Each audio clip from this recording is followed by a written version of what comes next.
Alors aujourd'hui, c'est le 18 mars. Ceux qui regardent de près l'histoire de la bataille que nous menons depuis quelques années savent que le 18 mars est une date qui compte pour nous. Par exemple, c'est le 18 mars 2012 que nous avons fait le premier grand rassemblement populaire de la campagne présidentielle de 2012, place de la Bastille. C'est le 18 mars 2017 que nous avons fait le grand rassemblement populaire de notre campagne présidentielle, place de la République. C'est le 18 mars que nous avons lancé le journal L'Insoumission. Et il n'y avait pas de meilleur jour plus symbolique que le faire. Mais qu'est-ce qui s'est passé le 18 mars? Alors vous qui suivez, vous savez que le 18 mars, c'est le jour du commencement de la Commune de Paris. On dit la Commune de Paris parce que c'est l'événement parisien qui a, comme d'habitude, fasciné les historiens, fasciné tous ceux qui s'intéressent à l'histoire de France. Mais des communes, vous savez, il y en a eu partout. Hein. Il y en a eu à Marseille, il y en a eu à Narbonne, il y en a eu à Montpellier, il y en a eu même dans le Jura à Arbois, où s'est inventée une expression parce qu'ils avaient décidé qu'il n'y aurait plus jamais de chef. Alors quelqu'un a dit, alors ça tient pas debout, c'est pas possible, des chefs, il y en a toujours eu. Alors quelqu'un a dit, bon, ben, si c'est comme ça, on va tous s'appeler chef. Et donc le salut, c'était pas citoyen ou camarade, c'était chef. Bonjour chef, ça va chef, comment ça se passe chef? Et l'expression est restée dans le langage populaire. La commune a donc été un phénomène politique d'ensemble dans le pays. Mais là où elle démarre, c'est à Paris, le 18 mars. Que s'est-il passé? Les Allemands nous avaient envahis, l'empereur Napoléon III a perdu la bataille à Sedan, le siège est autour de Paris, et le gouvernement de fait qui s'établit décide de capituler et d'accorder la victoire aux Allemands. Le peuple de Paris, le premier, va refuser la capitulation. Et il s'aperçoit, le 18 mars, que l'armée régulière vient à Paris pour enlever les canons qui se trouvent sur la butte Montmartre. La butte rouge, peut-être que vous connaissez la chanson, la butte rouge, c'est son nom, tous ceux qui montaient, etc. La butte rouge, c'est là où il y a maintenant le Sacré-Cœur, comme on dit. Le Sacré-Cœur a été construit là pour expier les péchés de la Commune de Paris. Donc pendant des générations, dans les programmes de gauche, il y avait on enlèvera le Sacré-Cœur et on y mettra un monument à la gloire de la commune et des communards. Mais qu'est-ce qui se passe ce jour-là? Donc l'armée régulière vient pour récupérer les canons avec lesquels les Parisiens avaient l'intention de continuer la résistance. Puis les Parisiens disent, les canons, on se les est payés par souscription, donc on ne vient pas nous les prendre. C'est un peu un prétexte. En réalité, ils veulent garder leurs armes. Et montent sur la butte rouge les communardes. C'est un bataillon de femmes qui monte, ayant à sa tête Louise Michel.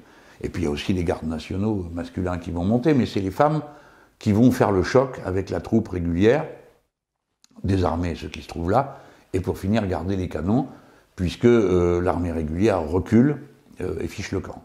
Et à partir de là commence un événement qui a une racine de résistance patriotique, mais il faut comprendre la résistance patriotique pour ce qu'elle est, c'est-à-dire une volonté de ne pas être soumis, de ne pas être dominé, de ne pas être commandé de l'extérieur par un pouvoir qu'on n'accepte pas, en l'occurrence les Allemands.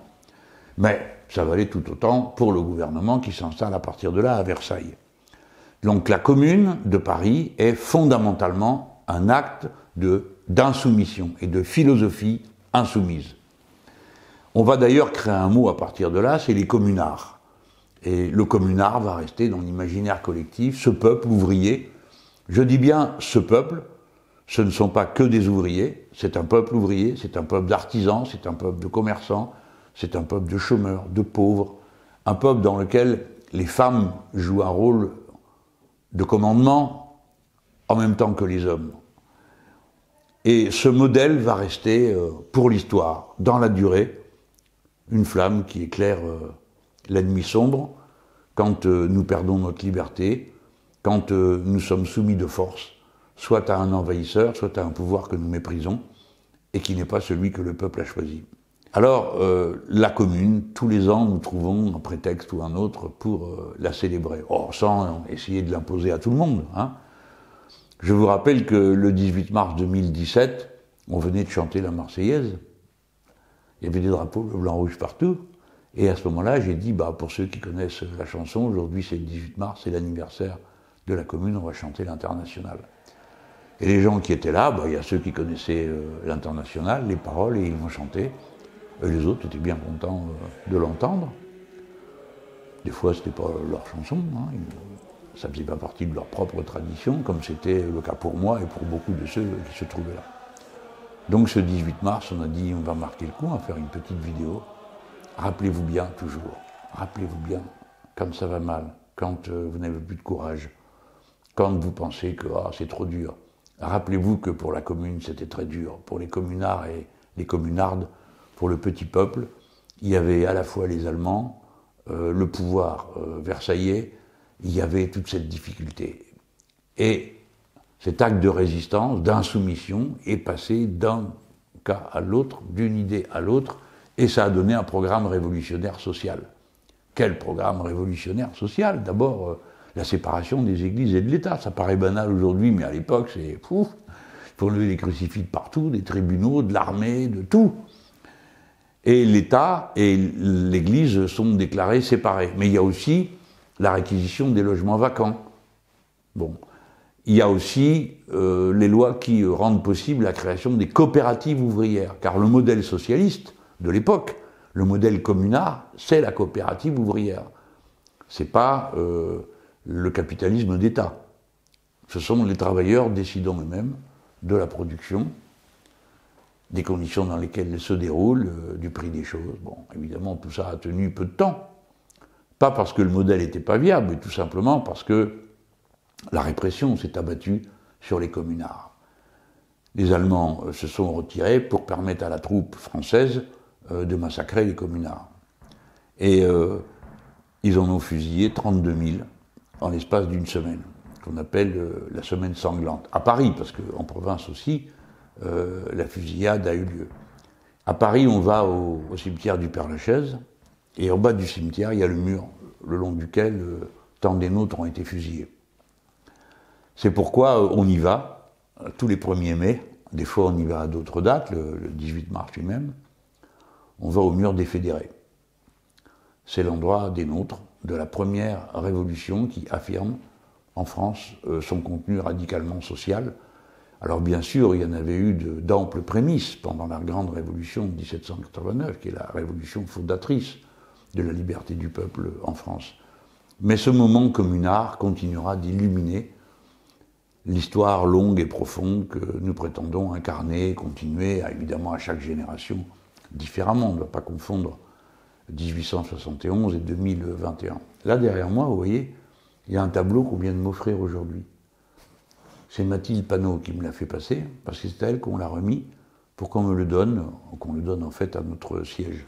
L'artiste qui a fait ce dessin, c'est Ernest Pignon-Ernest, qui est un grand dessinateur et artiste français, qui dans le passé déjà m'avait fait l'amitié d'un très beau dessin dans la campagne de 2017.